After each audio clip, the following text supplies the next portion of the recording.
आयशा ने गुस्से में फोन उठाकर कहा, हाँ बोलो, अब क्या हुआ? आज 50 लाख रुपए लेकर आना है अमन की कंपनी से, किसी भी हाल में, याद रखना। और इतना ही कहकर उसने फोन काट दिया। तो आयशा ने कुछ नहीं कहा।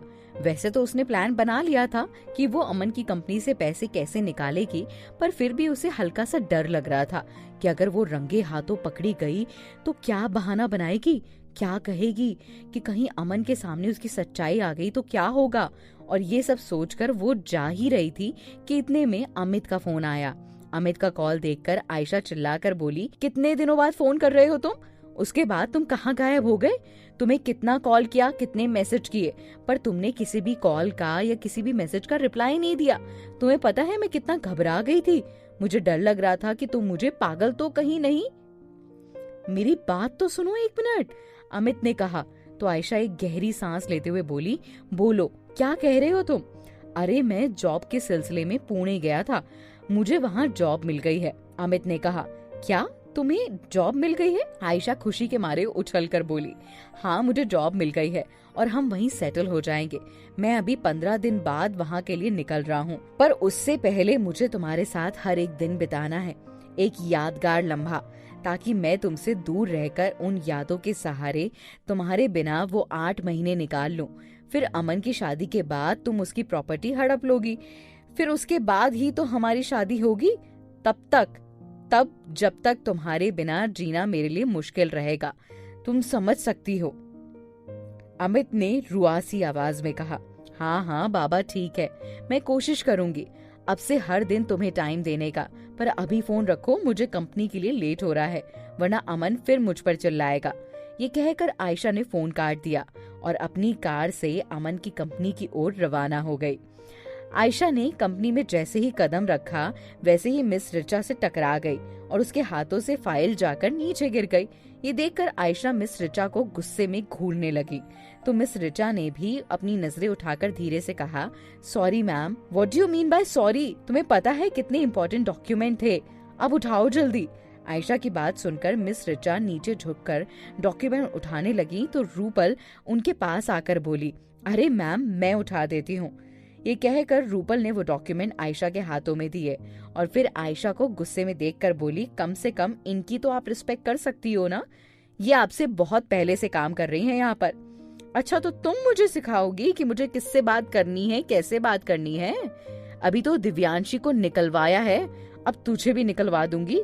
आयशा रूपल से चिल्लाकर बोली, निकलवा दीजिए मैम, और आप किसे किसे कंपनी से निकलवाएंगी? आपको क्या लगता है आप जो कहेंगी अमन सर वही करेंगे? और आपका गेम बहुत जल्द खत्म होने वाला है, बस इंतजार कीजिएगा।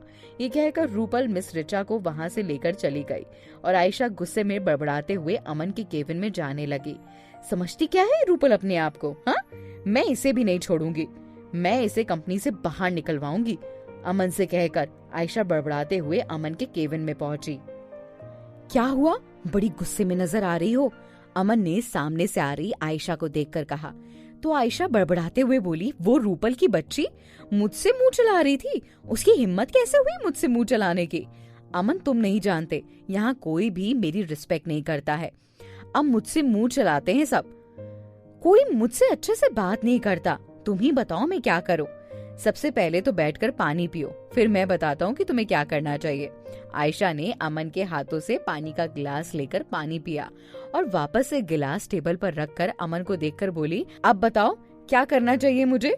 सबसे पहले तो कूल डाउन होकर सबसे ये सवाल पूछो कि क्यों वो तुम्हारी रिस्पेक्ट नहीं करते हैं।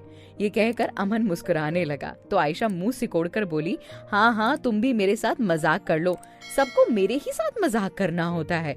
और इतना कहकर जाने लगी तो अमन ने उसका हाथ पकड़कर उसे रोक लिया। अरे पागल, मैं तो मजाक कर रहा था, मैं बात करूंगा सबसे, तुम बैठो तो चेयर पर, अमन ने मुस्कुराकर जवाब दिया।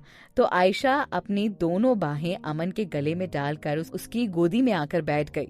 इतने में मैनेजर हसरत अमन के केबिन में गेट पर पहुंचे और गेट नॉक करते हुए बोले, मे आई कम इन सर? पर अमन का ध्यान तो आयशा पर था, वो दोनों एक दूसरे को ऐसे ही निहारते जा रहे थे। जब अमन ने अंदर से कोई जवाब नहीं दिया तो मैनेजर हसरत ने दोबारा नॉक किया तो अमन होश में आया और आयशा को अपनी गोद से हटाकर कहा, यस कम इन। मैनेजर हसरत अमन की बात सुनकर अंदर आए और बोले, सर मुझे आपसे कुछ बात करनी थी। हाँ बोलो ना, वो भी अकेले में, मैनेजर हसरत ने आयशा को घूर कर कहा। तो अमन ने कहा, what do you mean by अकेले में? ये भी आप कंपनी की होने वाली मैनेजर है, जो भी बात करनी है इनके सामने करो। सॉरी सर, मैं ये बात अकेले में करना चाहता हूँ, जब आप फ्री हो तो मुझे बुला लेना। ये कहकर मैनेजर हसरत वहाँ से जाने लगा तो आयशा मैनेजर हसरत को रोक कर बोली, ओके ठीक है, आप बात कर लीजिए, मैं अभी डिपार्टमेंट होकर आती हूँ। इतना कहकर आयशा वहाँ से चली गई। तो मैनेजर हसरत अमन के हाथों में फाइल देता हुआ बोला, सर जो मीटिंग पंकज के साथ होने वाली थी वो कल की जगह आज हो रही है, तो आप जल्दी से मीटिंग में चलने के लिए रेडी हो जाइए। पर मैंने तो कल के लिए कहा था ना, अमन ने मैनेजर को देखकर कहा। पर सर मीटिंग तो आज है ना। आज कैसे मैं मीटिंग में जा सकता हूँ? आज तो मुझे आयशा को घुमाने ले जाना है, हड़बड़ी में अमन के मुंह से निकल गया। तो मैनेजर हसरत चेयर पर उठकर बोले, ओके सर, अगर आपके लिए 100 करोड़ से ज्यादा इम्पोर्टेंट आयशा मैम को घुमाना है तो घुमा लीजिए। इतना कहकर मैनेजर हसरत वहां से चला गया। मैनेजर की बात से अमन काफी परेशान हो गया। पहले तो कोई भी उससे बदतमीजी से पेश नहीं आता था, पर कुछ दिनों से वो देख रहा था कि ना तो कोई उससे सही से बात करता है और ना ही अच्छे से उसके साथ बिहेव करता है। अब तो सब उसके पीठ पीछे बातें भी बनाने लगे थे। अमन को ये देखकर परेशानी जरूर हो रही थी।